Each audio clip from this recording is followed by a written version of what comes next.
Hi friends, welcome to my channel. இன்னைக்கு நம்ம சூப்பரான பொட்டேட்டோ ஃப்ரை எப்படி செய்யணும்னு பார்க்கலாம். வாங்க வீடியோக்குள்ள போலாம். நான் உருளைக்கிழங்கு இந்த மாதிரி கட் பண்ணி எடுத்து வச்சிருக்கேங்க. நல்லா வாஷ் பண்ணி எடுத்துக்கலாம். தண்ணியில வடிச்சுக்கலாம். இப்போ சட்டில எண்ணெய் விட்டுருக்கேன். எண்ணெய் காஞ்சது நம்ம எடுத்து வச்சுக்க உருளைக்கிழங்கு சேர்த்துக்கலாம். சேர்த்து நல்லா வதக்கிடலாம். அடுப்பு மீடியம் ஃப்ளேம்லேயே இருக்கட்டும்.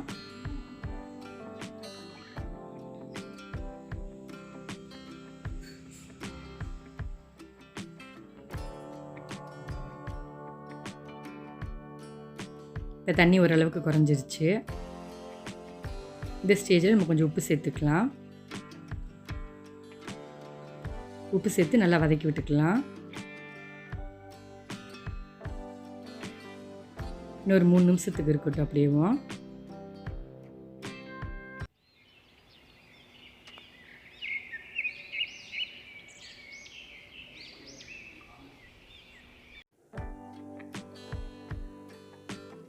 இப்போ ஓரளவுக்கு நல்லா வதங்கிருச்சுங்க.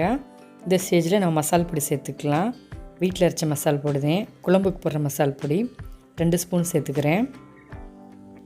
நம்ம காரத்துக்கு வேறு மிளகாய்த்தூள் எதுவுமே சேர்க்க தேவையில்லை, இதுவே போதும். இந்த மசால் பொடி சேர்த்தால் நமக்கு நல்லா கலர் கொடுக்கும். சேர்த்து நல்லா பிரட்டி விட்டுறலாம்.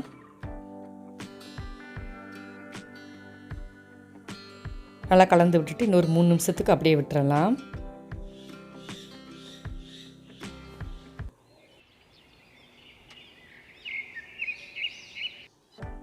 பாருங்கள், நல்லா மிக்ஸ் ஆயிடுச்சு. இன்னொரு 2 நிமிஷத்துக்கு வதக்கணும். இந்த ஸ்டேஜில் அடுப்பு லோ ஃப்ளேமில் வச்சுக்கலாம்.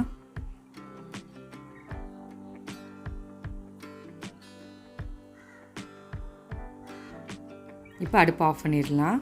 அடுப்பு ஆஃப் பண்ணிவிட்டு ஒரு 5 நிமிஷத்துக்கு அப்படியே விட்டுறலாம். இப்போ பாருங்கள், அதில் இருக்க எண்ணெயெல்லாம் எப்படி உறிஞ்சிருச்சுன்னு.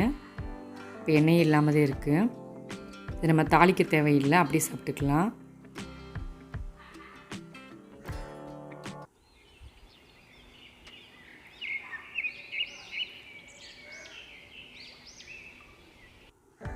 இப்போ சூப்பரான ஸ்பைசியான பொட்டேட்டோ ஃப்ரை ரெடி ஆயிடுச்சுங்க. டேஸ்ட்டு வேறு லெவலில் இருக்கும். இதை சாம்பார் சாதம் பருப்பு சாதத்தோடு சாப்பிட்டோம்னா காம்பினேஷன் சூப்பராக இருக்கும்.